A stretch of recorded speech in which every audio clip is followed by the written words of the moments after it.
সংবাদ সম্মেলনের সম্মানিত প্রধান অতিথি, বিশেষ অতিথিবৃন্দ, ছাত্রদলের কেন্দ্রীয় নেতৃবৃন্দ, উপস্থিত আমার সহকর্মী সাংবাদিক ভাইয়েরা, আমিও পেশায় সাংবাদিক। আমি আজকে 11 দিন যাবৎ খুবই অসুস্থ, কোনো খাওয়া দাওয়া করতে পারতেছি না।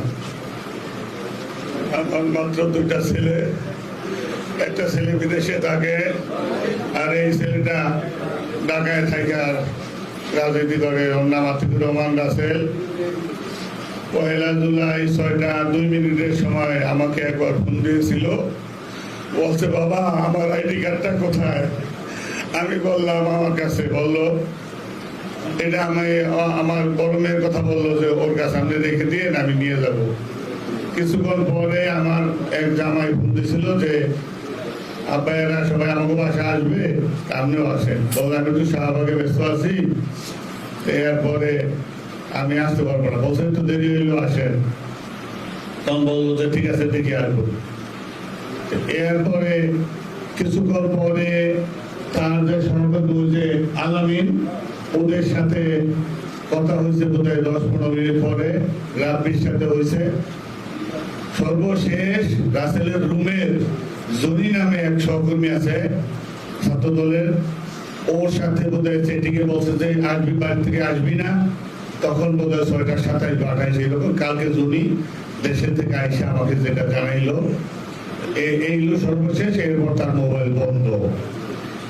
আমার জামাইরা বারবার ওরা ফোন দিয়েছিল, তখন তাই মোবাইল বন্ধ। তারা ধারণা করছে যে আমরা সবাই এই বাসায় আসছি, হয়তো বা ওরা আসার জন্য তাগিদ দিবে, এই জন্য বন্ধ করে রাখছে। আমি আর ফোন টোন দিই নাই। পরের দিন আমি দেশে চলে যাবো 2 তারিখে, 2টার দিকে আমি তাকে ফোন দিলাম। ওর 2টা নাম্বার আছে, একটা গ্রামীণ একটা বাড়ির, 2টা নাম্বারই বন্ধ। তাই আমি হোয়াটসঅ্যাপে ফোন দিলাম, হোয়াটসঅ্যাপও বন্ধ। ওর দেখলাম ফেসবুক বন্ধ। তারপরে আমি ওর খোঁজ নেওয়ার জন্য ওর যাদের সাথে চলাফেরা করে কে ওর রুমে আছে বা কি খোঁজ নেওয়ার পরে আমার বড় মেয়ের থেকে রাব্বির নাম্বার নিলাম। রাব্বির নাম্বার নেওয়ার পরে রাব্বির তার বাসায় লোক পাঠাইছে।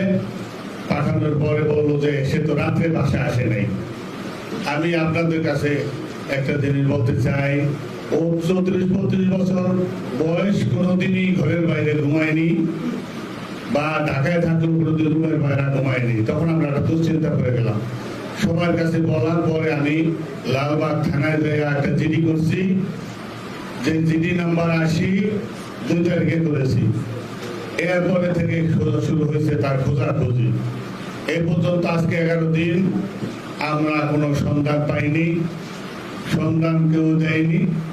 আমরা পুলিশের কাছে বারবার উচ্চ পর্যায়ে অনেকের কাছে গেছি, তারা বিভিন্ন জায়গায় ফোন করে বিভিন্ন জায়গায় বলছে, ফলাফল শূন্য। এখনো পর্যন্ত আমরা কিছু জানতে পারি নাই। ও তবে কালকে ও রুমের যে ছেলেটা জনি নাটোর থেকে বাড়িতে আসছে, আমার বাসায় আসছিল আমার সাথে দেখা করতে। পাশাপাশি এইখানে আলামিন আছে, আপনারা শুনতে পারবেন। ও ঈদের বাড়ি যাওয়ার 7-8 দিন আগে একটা অপরিচিত লোক, ছোট ছোট দাড়ি, হাফ শার্ট পরা, নর্মাল প্যান্ট পরা, সে নাকি ওই আলামিনের কাছে জিজ্ঞেস করছিল রাসেল সর্দারের বাসাটা কোনটা। তো ও যখন চিনতে পারে নাই, তখন ও বলে নাই, বলছে আমি জানি না, আমি চিনি না, বাড়ি কোথায়, শরীয়তপুর। কিন্তু হয়তো চেনে, তারপরও বলেন। এই জন্য অপরিচিত লোক কি হয় না। কতক্ষণ পরে ও যাই রাসেল ভাই, রাসেল তো যদি খুঁজতো একটা লোকে। তারপরে ওরা দুজনে নিচে নেমে বাসায় থেকে আইসা পরে লোকটা আর পায় নাই। জনি আমাকে কালকে যেটা বললো যে এই যে লোকটা খুঁজছে, এটা যদি ওই এলাকার সিসিটিভি আছে, যদি এটা চেক করা হয়, তাহলে ওই লোকটাকে তাকে শনাক্ত করা সম্ভব হবে। এবং কেন খুঁজছে সেই অপরিচিত লোকটা, এটা একটা বড় ব্যাপার। আরেকটা বিষয়, যেহেতু আপনারা সাংবাদিক, আপনারা ঢাকাতে কাজ করেন, সেই কারণে বলছি যে ওর যে বাসা পাশের রুমে 2টা লোককে ভাড়া দিয়েছিল, সেই 2টা লোকের একটা লোকের নাম্বার জনির কাছে আছে। কয়েকদিন পরে এই লোক 2টা না বললে বাসা থেকে চলে গেছে গা। চলে যাওয়ার পরে ওই হোয়াটসঅ্যাপে ফোন দিছিল, ভাড়া না দিয়ে গেছে গা।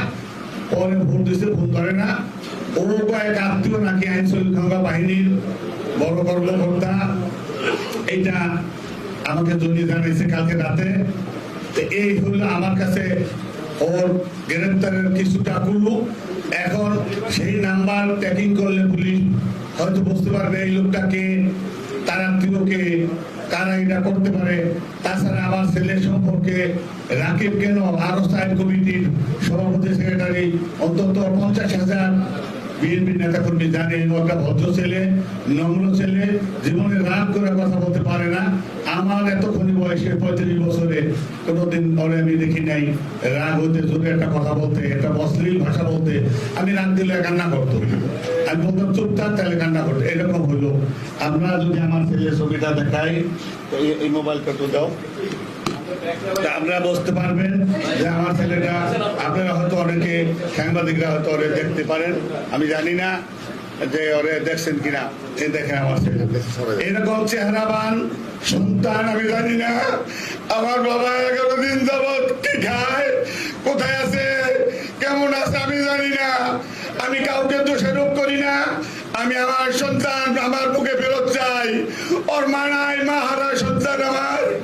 আমি জানি না আমার বাবাকে কি করেছে, আমার বাবা কোথায় আছে, কি অপরাধ আমার বাবার। জীবনে একটা ককটেল মারে নাই, একটা ছুরি হাতে লয় নাই, একদিন কোনো মানুষের একটা ঢিল মারে নাই। রাজনীতি করে এটা যদি অপরাধ হয়ে থাকে এটা আমার বলার কিছু নাই। আমি কাউকে বলি না, আমি কোনো বিভ্রান্তির কোনো তথ্য দেই নাই। আমার ছেলে আজিমপুর থেকে নিখোঁজ হয়েছে, যেটা ছাত্র দলের সভাপতি বলছে 100% সত্য তথ্য দিয়েছে। আমরা বিভ্রান্তিমূলক কাউকে দোষারোপ করার জন্য বলছি না। আমি প্রশাসনের কাছে আমার ছেলে উদ্ধারের জন্য, আমার বুকে ফিরিয়ে দেওয়ার জন্য সর্বাত্মক সহযোগিতা চাই। আমার ছেলে আমার বুকের মধ্যে দিবে, এইটি আমার কামনা। এর বিষয়ে আমি আপনাদের কাছে আর কিছু বলতে চাই না। সকলকে ধন্যবাদ। না, আমি ঢাকায় থাকি না, আমি শরীয়তপুরে সাংবাদিকতা করি। আমি সপ্তপল্লী সমাচার পত্রিকার সম্পাদক প্রকাশক। RTVতে আমি 10 বছর সাংবাদিকতা করেছি। আমার নাম আবুল হোসেন সর্দার। আমার সামনে RTV স্টাফ রিপোর্টার আছে, সেই জানে। এছাড়া অন্য পত্রিকার কাজ করি। আমি শরীয়তপুরে থাকি। আমি একটু কাজে আসছিলাম ঢাকায়।